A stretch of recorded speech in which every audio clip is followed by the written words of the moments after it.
د یو لرې غره په لمن کې یو کوچنی کلی و. هلته یو غریب بوډا اوسېده چې نوم یې بابا رحیم و. هغه نه اولاد درلوده، نه کورنۍ او نه هم ډیر مال. د هغه یوازینی ملګری یو سپین رنګه چیلی و چې بابا رحیم ورته چاند ویل.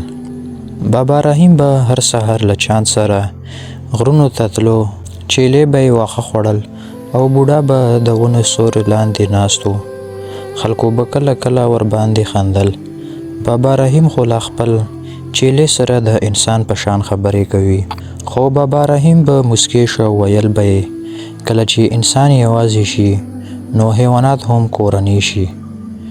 چاند هم عجیبه وفاداره چیلی وه. هر وخت به د بابا تر څنګ وه. که بوډا به غمجن و، چیلی به هم چوپه پاتې کېده. که به خوشحاله وه، چیلی به شاوخوا ټوپونه وهل. یو شپه سخت باران پیل شو. تندرونه غورځېدل، بادونه چلېدل او کلیوال ټول خپلو کورونو ته ننوتل. خو بابا رحیم لا له غرونو نه کور ته نه و رسېدلی. هغه د لرګیو یو درنه ګېډۍ په اوږه کړه او ورو ورو روان و.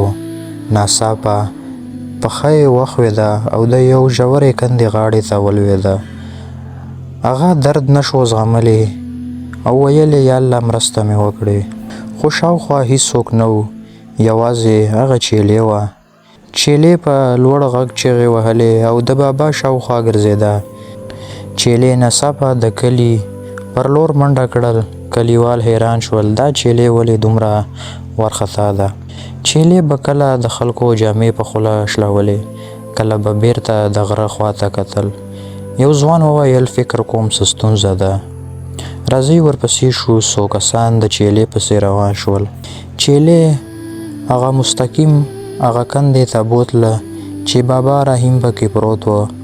کلیوال حیران شول، که دا چیلي نه وي بابا رحیم به مړ شوی و. هغو زر بابا راوویسته او کور ته یې یوړه. بابا رحیم څو ورځې ناروغه وه. چیلي به هر وخت د هغه د بستر تر څنګ ناسته وه.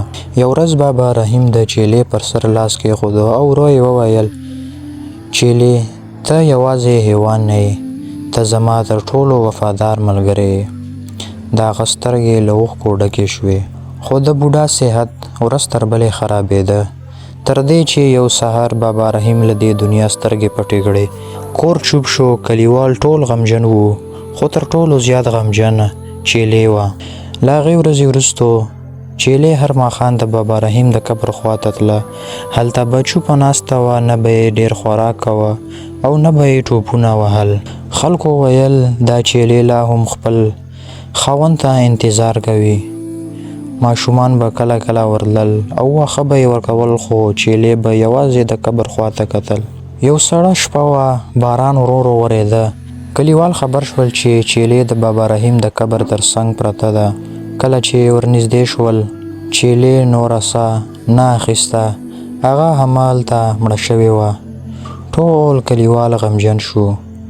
یو سپین ږیري سړي وویل ځینې حیوانات له انسانانو نه هم زیات وفادار وي.